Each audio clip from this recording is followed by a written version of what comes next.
try to see how long that we can stay on that dance floor. Keep that needle on the vinyl, and let's keep dancing, man.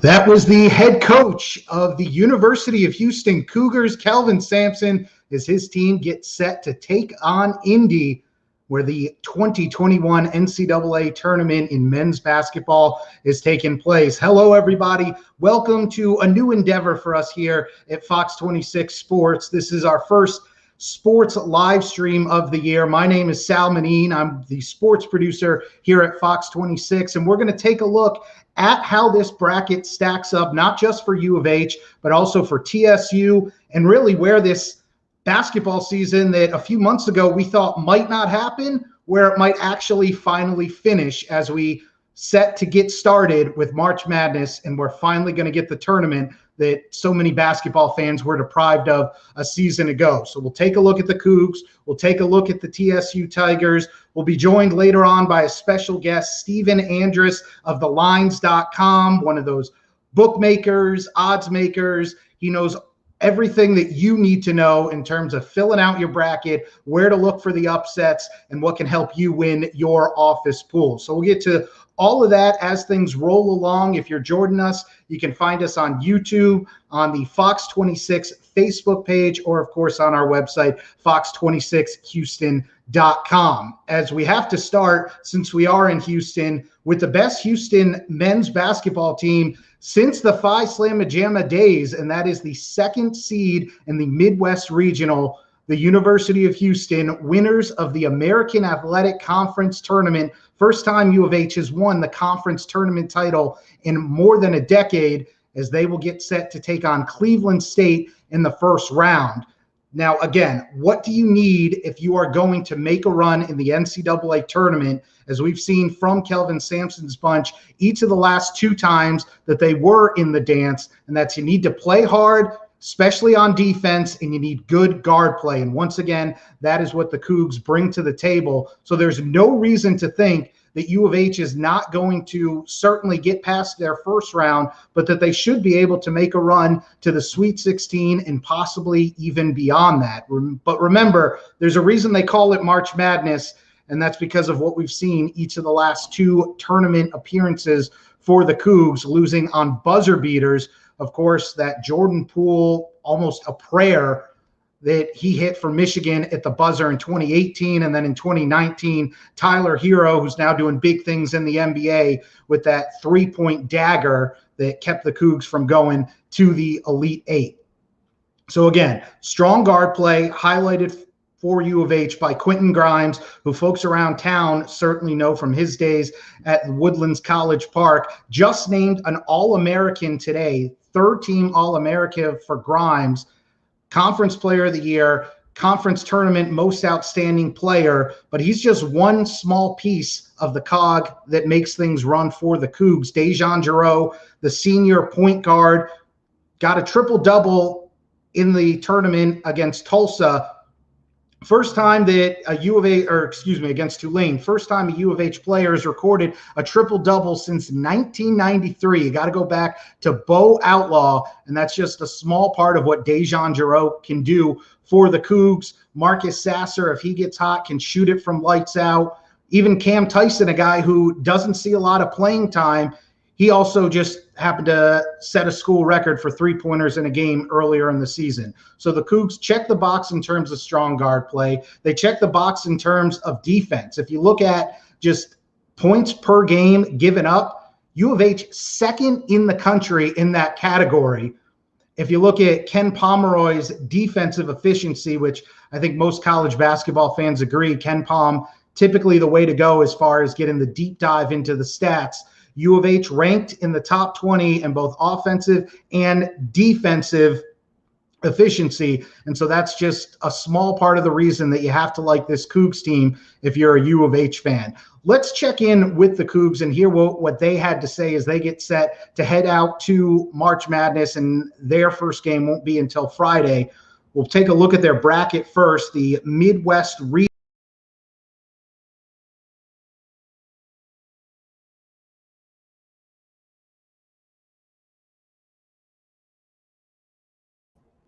as you can see there with the Cougs, they're going to have a tough go of it if they want to try to get through the 1 seed Illinois in their bracket, as you're going to have to bear with us as we're going through all kinds of technical difficulties. Again, this is a new technology as we're all adapting to pandemic life. But we will check in with the Cougs. Let's get some more from Kelvin Sampson on why he likes this team.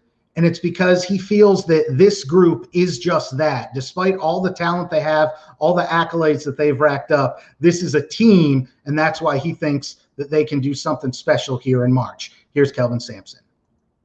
Good players. That's where it starts. Our team is put together well, and everybody embraces their roles well. There's no infighting. There's no jealousy. Winning is more important than statistics with this group, as is all of our teams. We get that out of them early. And that's what we have. We have a good team. We have good players. But just because you have good players doesn't mean you're going to have a good team. Look at the top recruiting classes last year. They were Duke and Kentucky. I didn't see either one of their names called today.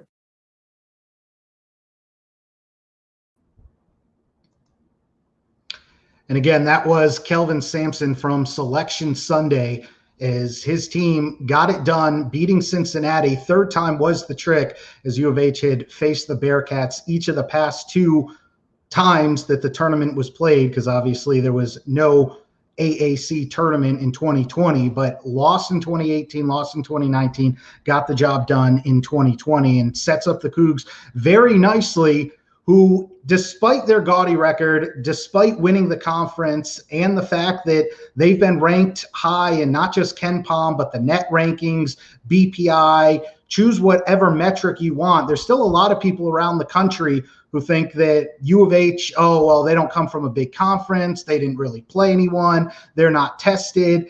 Yeah, they got a 2 seed, but they're not going to make a run. But for the players on this Cougars team, they're set to take this opportunity and run for it, and they really hope that they can prove the doubters wrong. Here's what the Cougs had to say on Selection Sunday.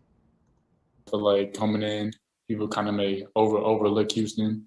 I feel like they kind of push us to the side a little bit, but we know how good we are. We know the type of team we are. We know how tough we are.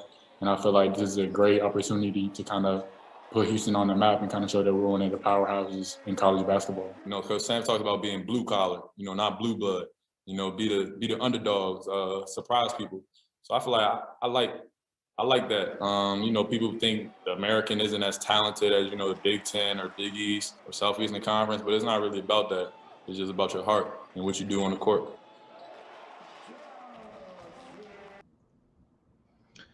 So you heard from a couple of the players there, as they are locked in. And again, when you look at all the things that makes this University of Houston team potentially dangerous in the tournament, it's the fact that they've been there before. Yes, this is new for them playing together, especially this group. But you think about Quentin Grimes started 2 games for the Kansas Jayhawks the last time that the NCAA tournament was held in men's basketball. Obviously, guys like Dejan Jarreau and Bryson Gresham, Fabian White Jr., a Tascasita alum, who's now back in the lineup for the Cougs, they all have experience. They're not walking into this thing bright-eyed going, oh, wow, look at the lights. Look, we're going to be playing on national television.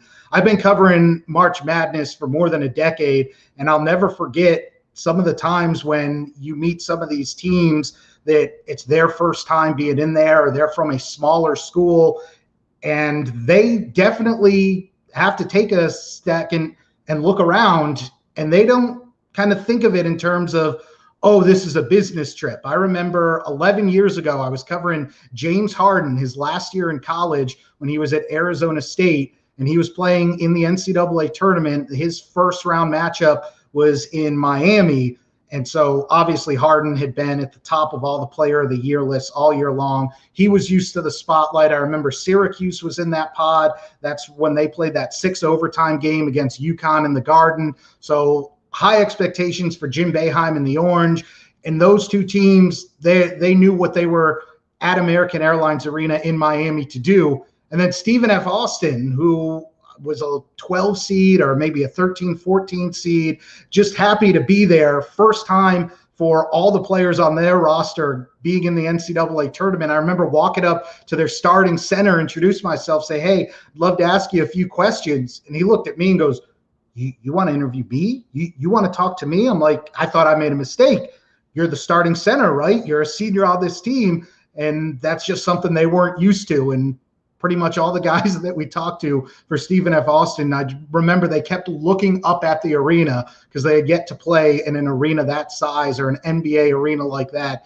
And sure enough, things went as you would expect in the first round, with both Syracuse and then Hardin and Arizona State rolling in the first round. Now, that may not be the case for U of H and their opponent in the first round. We mentioned Cleveland State is the 15 seed, winners of the Horizon League tournament title.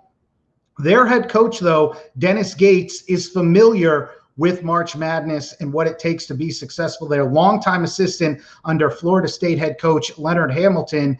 And Dennis Gates also has a longtime relationship with U of H's Kelvin Sampson. If you tune into Fox 26 News at 9, our sports director, Mark Berman, has a wonderful story about the special relationship between Coach Gates and Coach Sampson. But let's check in with Coach Gates and get some of his thoughts, initial thoughts on facing the Cougs and the challenge that they're going to present to his Vikes. They have proved themselves 24 wins and 3 losses. They've done an unbelievable job, man, through the years. And obviously, winning their conference, last 4 season NCAA tournament. They're a good program. I'm fortunate to stand on the same sidelines as Kelvin Sampson, someone that recruited me as a student athlete. Actually, they were on my last 3 schools I was going to choose between. And being able to build a relationship with him as I embarked on my journey of trying to become a head coach.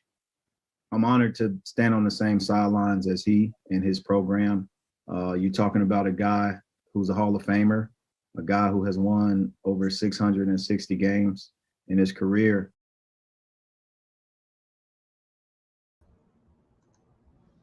Again, that's Dennis Gates, head coach of the Cleveland State Vikes.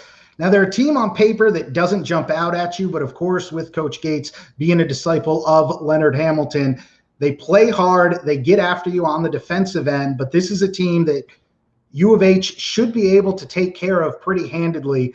They, I believe, last check, the Cougs are favored by about 20.5 points, which, again, isn't to say that that means anything. Just ask Tony Bennett and the Virginia Cavaliers a few years ago what you can do with the lines and the pregame prognostications as UMBC took it to them back in the 2018 tournament. But if the Cougs just play Cougar basketball, get after it on the boards, especially the offensive glass, defend, they should be able to get into round 2 where they would match up with either Rutgers or Clemson, 2 teams who, while they play hard and both teams play physical and play great defense, neither the Scarlet Knights nor the Tigers are coming into the tournament playing their best basketball. Their resumes were really stacked based on what those 2 teams did early in the year. So there's no reason to think that as long as U of H stays healthy and sticks to what they do well, which they haven't shown any deviation from that all season long, there's no reason to think that U of H cannot make it through this first weekend of the tournament and then find themselves playing in the Sweet 16. But the Cougars are not the only Houston area team that is in Indianapolis for the big dance. The TSU Tigers beating their rivals, 3rd time was the charm for Johnny Jones kids in the SWAC tournament, as they just absolutely demolished Prairie View in the championship game, earned the automatic qualifier. They're a 16 seed, and they will play a play-in game against Mount St. Mary's Thursday afternoon, and the winner of that one will advance on to take on Michigan. Now, Mount St. Mary's, while you may look and go, oh, it's a 16 seed, TSU's playing great. Obviously, the way they just ran through the SWAC, they should have no trouble here. Mount St. Mary's, one of the top defensive teams in the country, and TSU's really going to have to take care of the basketball. There's only 19 teams Out of the 340 teams that play Division I men's college basketball, only 19 teams turn the ball over more often than TSU does. So if we get the TSU that we saw in the SWAC tournament and they're taking care of the ball, they're moving it around, playing at a high tempo, then they can give Mount St. Mary's a game, and it's a pick 'em. And again, look at what happened a couple years ago with UMBC and UVA. You try to shock the world when you face 1 seed Michigan, who in all likelihood is going to be without their top player for most of, if not this entire tournament. But TSU obviously taking care of business when it mattered most. Let's check in with Johnny Jones. He talked with Mark Bourbon after the selection show Sunday night and get his thoughts on TSU being back in the big dance. That was really good. You know, one of the things that the thrill of seeing the guys' face and the excitement that they have in them, one, to be on this stage now. And it's something that we talked about at the beginning of practice, and see that everything come in place for them throughout this stretch and winning the tournament and putting themselves in position. They're not sitting here in agony hoping that they get selected. They're only worried about where they're going or who their opponent's going to be. So that was exciting to see them be a part of this special occasion. It is now my pleasure to welcome in veteran sports reporter. You can follow his work at thelines.com.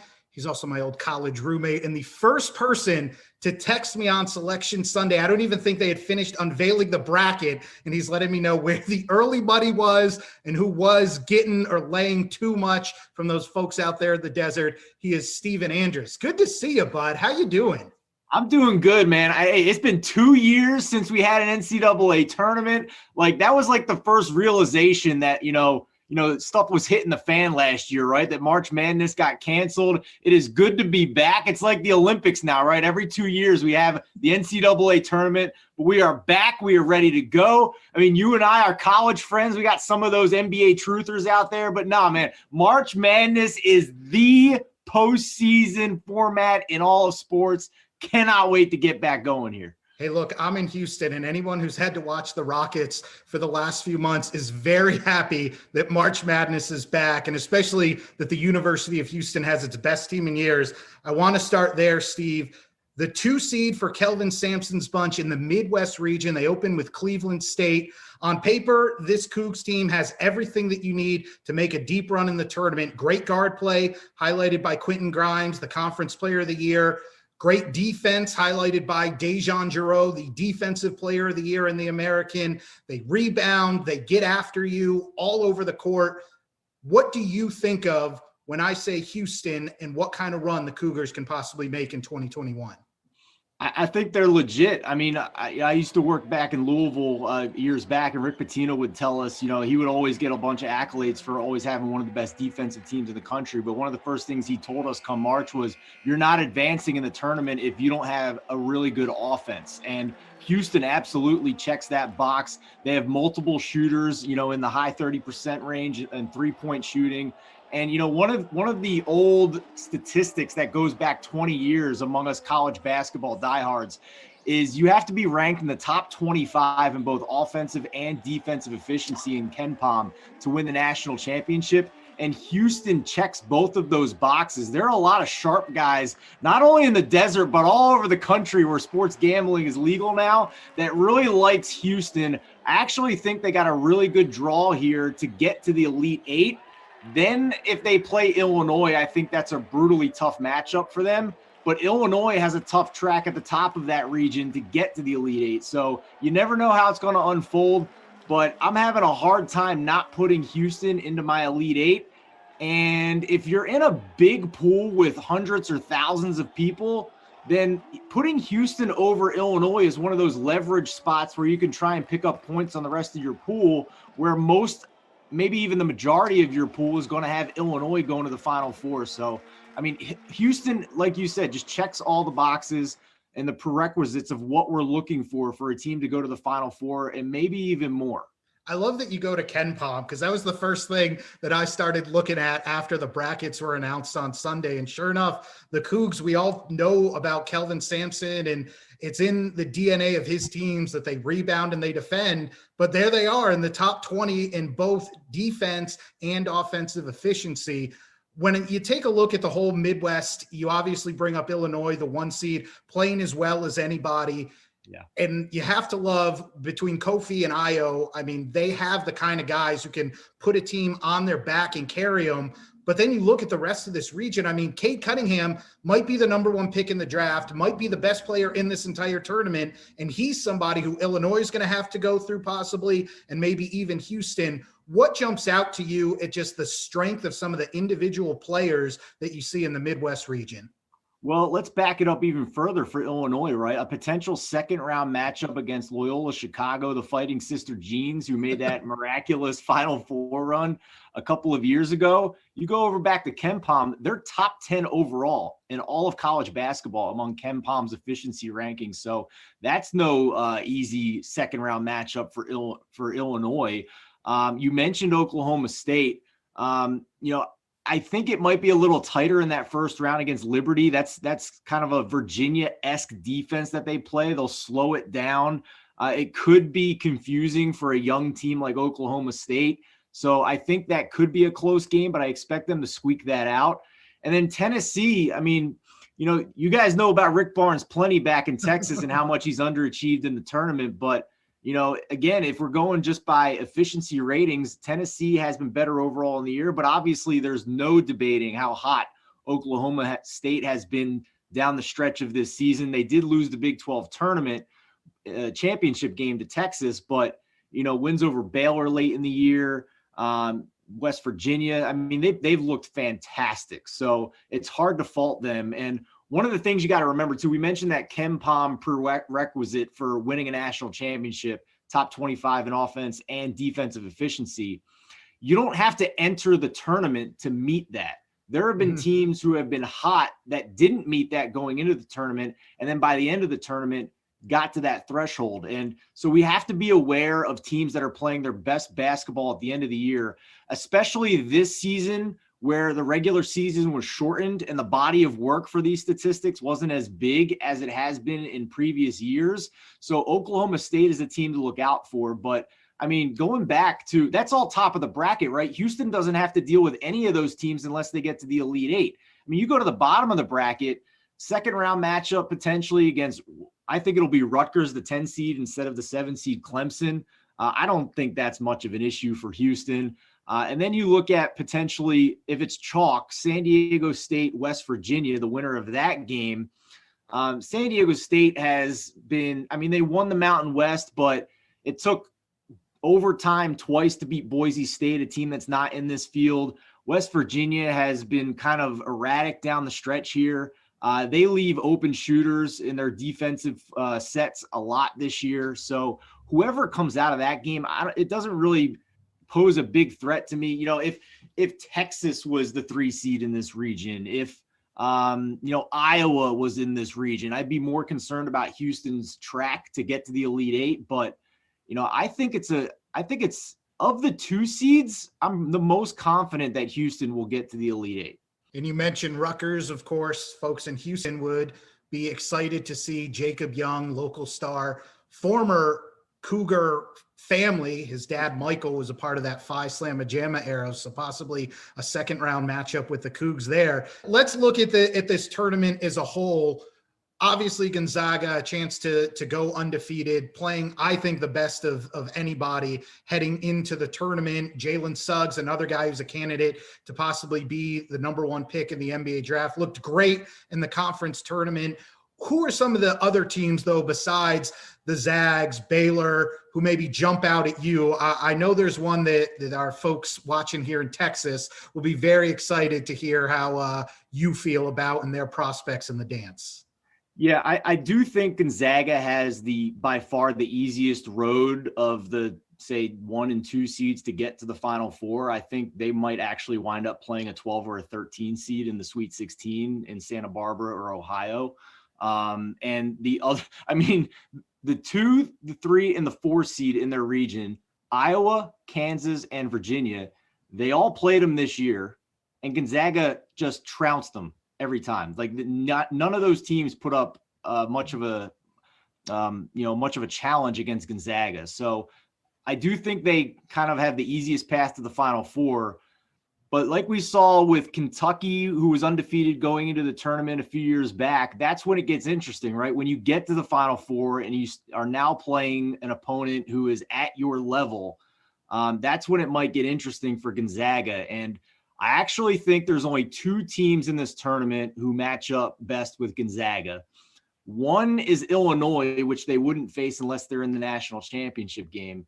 The other is a potential Final Four matchup against Texas, who I have going to the Final Four in my, bracket of, my truth bracket, so to speak. I have a couple brackets, but if there's one bracket I care about most, I have Texas going to the Final Four in that bracket, and I actually have them beating Gonzaga in the Final Four. I think they match up just incredibly well against Gonzaga, and listen, Gonzaga has been an absolute powerhouse. They have been amazing. It would not surprise me if they are the first team since Indiana in the 70s to finish this season undefeated and go 29-0.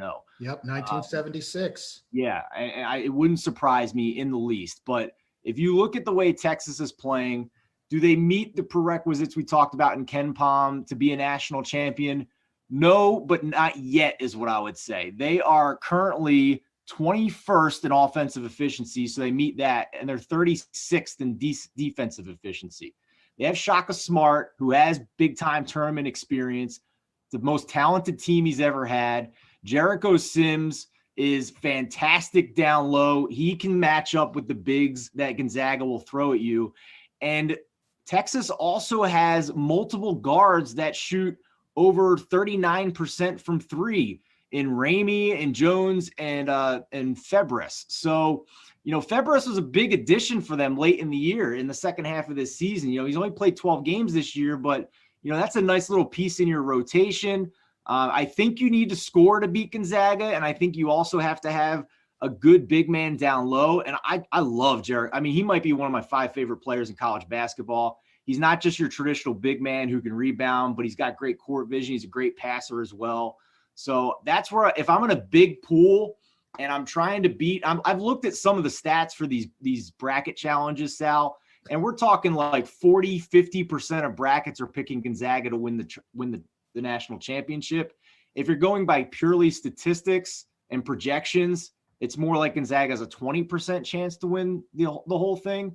So that's a minus leverage situation for you. I think Texas has a chance if they get there. And I don't think their path is all that tough considering the matchups that they have along the way. I'm really high on Texas. And this is probably my last words, and I'll get burned. You'll all look at this, 2 weeks from now and say, man, what an idiot. But, I have a futures bet on them to win a few $1,000 that I made a few weeks ago. Of course. There we go. That's the Steve I know. I mean, yeah, I'm a little biased. I'm invested, but, I have futures bets on a couple other teams that I absolutely hate their draws. I don't like Alabama's draw. Oklahoma's an 8 seed, but I hate their draw. Oklahoma State, I have a futures ticket on them. Don't like their draw one bit. I like Texas's draw, man. I think they're in the right region too, that if they get to the Elite Eight and it's chalk, they got the right 1 seed to pick on with Michigan, with Livers being out as well. So, everything's lining up for them pretty well here in that region. And if they get to the Final Four and it's Gonzaga, I think they do match up pretty well against them. I love that I don't even have to prompt you. And twice now you've brought up Houston guys doing well in the tournament. Jace Febres, a Westfield alum, as folks here in town know. So again, you're absolutely right about the Horns in terms of the talent that they have on this year's team and the chance to go far. Before I get you out of here, because you follow this closely, again, you can follow Steve's work at thelines.com. Who are some of the teams that stand out to you to maybe pull that upset, or where there is good value in terms of when you're putting together your bracket and you have to find those upsets, those things that go against the grain, so to speak? You mentioned Santa Barbara a minute ago. Everybody knows about the 12-5. Who are some of the other matchups that you're really looking out for, or teams that maybe you can pencil in to pull some upsets along the way? The upsets I like, We mentioned that the Gonzaga region where they could face a 12 or a 13 seed in the Sweet 16. That means I do like Santa Barbara and Ohio to win their first round matchups against Creighton and Virginia, respectively. What have we seen this year in college basketball with COVID going around and teams going through COVID pauses and protocols? It's that when they go through that and they have a little bit of break and a lull, and it means that they're not getting as much practice time, that they're not as sharp in their first game back. Virginia is not going to get there till late in the week. I don't know if they're going to be able to practice with going through testing and the protocols and whatnot when they get there. You're shooting in a new gym that you maybe have never played in before. The backdrop and the depth perception takes a little bit to get used to. So with that being said, I do like Santa Barbara over Creighton. I do like Ohio over Virginia for the COVID reasons that Virginia is going through, and also for the fact that, Ohio's got an NBA player on their team, probably a lottery pick. Ohio only lost to Illinois by 2 earlier this year, so they're legit. They can hang with anybody. Looking at some of these other games, this is more of a long shot. Like, I've seen this long shot open up as a 5-1 underdog in the first round, but for the same COVID reasons we talked about, Eastern Washington taking on Kansas, the 3 seed. Kansas is going through some COVID stuff too. We don't know which of their players are going to be in or out, or if it's going to be, normal rotation players or walk-ons. So if their rotation is affected by COVID, then, Eastern Washington could be a live dog there. Some of the other ones, we briefly mentioned Michigan being kind of vulnerable with Livers out. So we're looking for upsets maybe there. Like, Sal, you and I have covered this tournament for like a decade now, right? Mm-hmm. Like, what is one of the most popular, if we look back at the graveyard of brackets, right? Like, one of them is absolutely favorites who have come into the tournament not at full strength. They have been vulnerable and they have lost. So that means just erase Villanova from any line after the first round, right? Yeah, I have Winthrop beating Villanova because I think they're in really big trouble. They lost to some bad teams down the stretch. So I like Winthrop to beat Nova for that reason. With Michigan being vulnerable, obviously I don't think they're going to lose to a 16 seed, but LSU's got 3 NBA. Yeah, there's a lot of folks here in Houston that would beg to differ that if Texas Southern can get past Mount St. Mary's. But it happened once, right? UMBC beat Virginia, so we can't say it's never happened anymore, right? So, but if we're going to put Michigan into the next round, then they're going to play the winner of St. Bonaventure LSU. St. Bonaventure is a top 30 team in KenPom, I believe. Yeah, they're top 25 actually in KenPom. They play great defense. They're top 20 in defensive efficiency. If it's LSU, you're talking about a team that doesn't play a lick of defense at all, like awfully coached team as well, but they're great offensively and they have 3 NBA players. So, if Michigan is shorthanded with Livers, who's hit some big shots for them, maybe LSU can outscore them. I kind of like St. Bonaventure if they get there to really give Michigan a headache. So that's probably my boldest upset pick in this bracket. But if they get past that, then, I actually hate the rest of the teams in their pod, like Colorado, Florida State, Georgetown, like it's all crap. So, if they get past St. Bonaventure and LSU, I think they go maybe to the Elite 8. I think Florida State turns the ball over way too much. But other than that, let's see who wins this Michigan State UCLA game. Maybe they can knock off BYU. BYU hasn't really played anybody all year, and other than they took the Zags to the wire. They did. I'll give them credit for that. But, and they do have good metrics. But, if Michigan State, they've been Jekyll and Hyde, right? But when they've been Jekyll, they've beaten 3 amazing teams. Yeah, exactly. Does anybody have 3 wins on their resume as good as Sparty? It's like how wild. They're in the play-in game and Syracuse and some of these other 11 seeds are not. I don't know with the quality wins Michigan State has, but whatever. And lastly, I'll just give you, one more long shot here potentially. I don't know if Liberty's going to beat Oklahoma State, but I think they can keep it close just because of the style that they play. And we've seen Liberty have success in the tournament before. So that's a cover game for me. And maybe Oral Roberts as well as a 15 seed covers a big number. I wouldn't take them to win, obviously, as a 15 seed, but I like them to potentially cover the spread. For my money, it's hard to bet against a team that has the single best player, not just on the floor, but possibly in the entire tournament. I hear what you're saying about Liberty, but Cade Cunningham. I think Yeah. he has everything that makes you think Anthony Davis, Carmelo Anthony, those freshmen who can just get red hot. Derrick Rose, obviously Memphis didn't win the title, but D Rose went to another level when the tournament started. I really liked what I saw from Cade Cunningham in the Big 12 tournament. All right, Steve, before I get you out of here, you brought up 2 of your Final Four teams. Round it out for us. Who do you think are going to be the Final Four left there in Indy? And this is, of course, assuming that everybody stays, everyone stays healthy, nobody has to cancel any games. Who you got going to the Final Four, and then who's winning it all? Yeah, fingers crossed on that, because that'd be like the worst way to lose your pool ever, right? Is a last second COVID scratch and a team automatically advances. But we talked about it already. I think Gonzaga has the easiest path of any 1 seed. I think it's one of the easiest paths I've seen in some time. So I have them in the Final Four taking on Texas.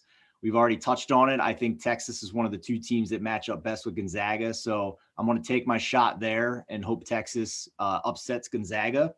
On the other side, I do have Illinois beating Houston to get to the Final Four out of the Midwest region. The South has been my most difficult decision of any Final Four team. And it's still early in the week, so I might change this down the road. But right now, I'm going to stick with Baylor. I'm going to stick with the chalk. But there's a couple teams in there I like.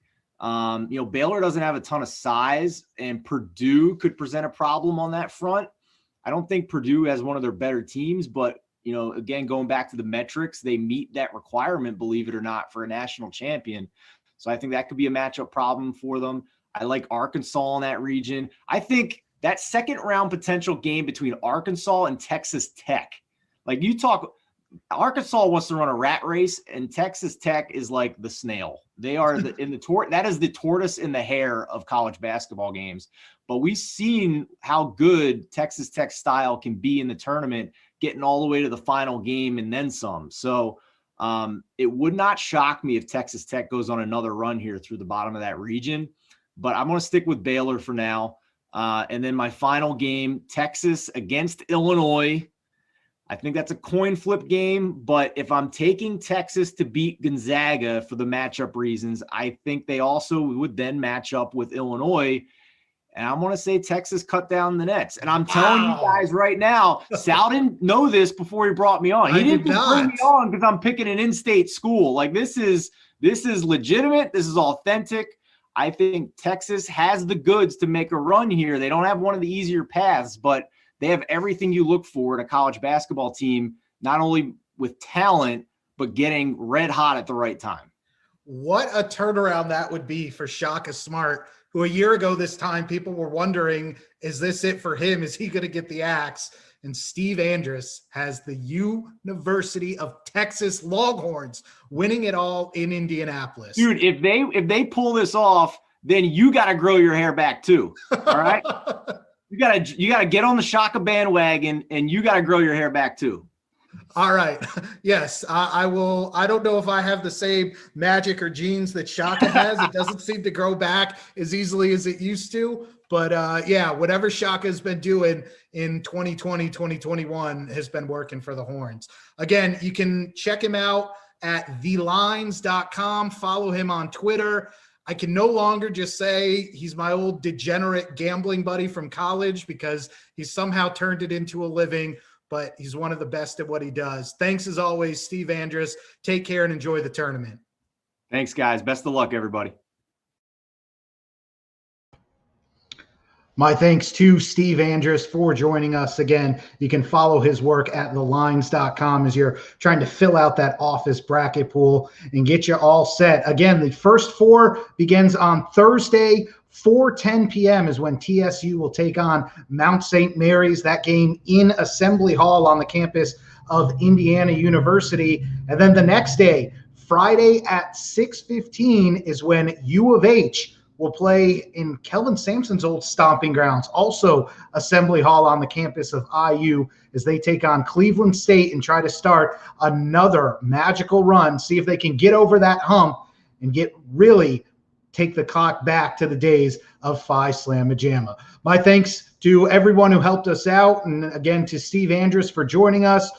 I'm Sal Manine. This has been the Fox 26 Sports NCAA Tournament preview special. We appreciate you joining us. Stay safe, stay healthy. Peace.